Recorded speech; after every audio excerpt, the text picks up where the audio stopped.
Structure and Function's main model here, sort of our pentamodal method of dry needling, which is sort of being able to needle really 5 different considerations in and around the body and things that we want to needle. The first is going to be local points. We can always choose to needle a local point, meaning if someone has pain here, I'm going to insert a needle right there. There's value in that. We've talked about why. Locally, we release CGRP, nitric oxide, adenosine. We get bradykinin, histamine, substance P, all of these things that are released locally right in the area. So tons of value in needling where the pain is. Also same thing because of conditioned pain modulation theory, gate theory, all of those sorts of things. Lots of value to needle locally. On top of that, though, we want to treat the cause of the pain. So we're also going to treat not just the source of pain, but the cause of pain.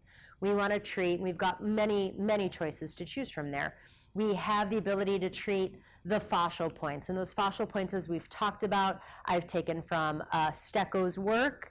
And I have just found that when we follow these fascial lines and we treat these fascial lines along with our local points, it can make a significant improvement on people's range of motion, on their pain patterns, on where things are tight, where things are loose. And that's how I treat anyway. Needles are an extension of my hand. So this is just no different. I follow fascial lines and fascial points in my personal practice in general. And we do the exact same thing with the needle as well.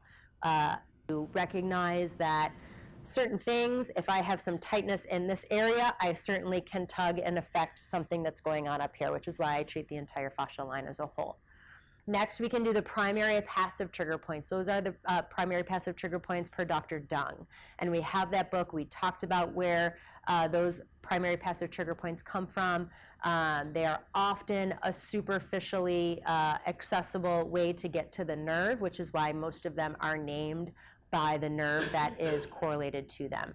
Again, don't worry about naming or memorizing points, just name it anatomically and you'll have no problems.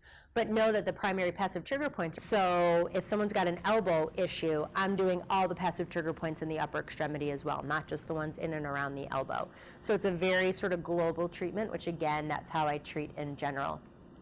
The spinal points are, again, those things that are correlated to the peripheral pain pattern. So if we have something that might be correlated with C5, C6, if we're talking about elbow pain or posterior shoulder pain, C5, C6, maybe I want to treat actually the spinal segment of C5, C6 in order to affect the afferent information going to there.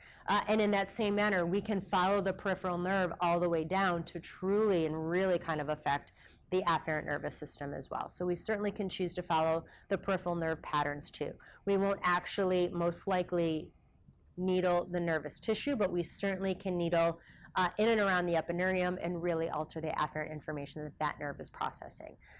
So we really have 5 different things that we can choose to needle. And truly we have a 6th thing, the active trigger point, which is not what we're going to go over in this class. But if you feel like someone has an active trigger point that you want to choose to needle, that would be another choice for you as well. But really our method is sort of these 5 things that you really can choose from and can affect your dosing. So maybe on day 1, I might needle everybody's their local symptoms. And then they come back in the next day, oh, they're better, but they're not great. All right, let's add in the spinal segments.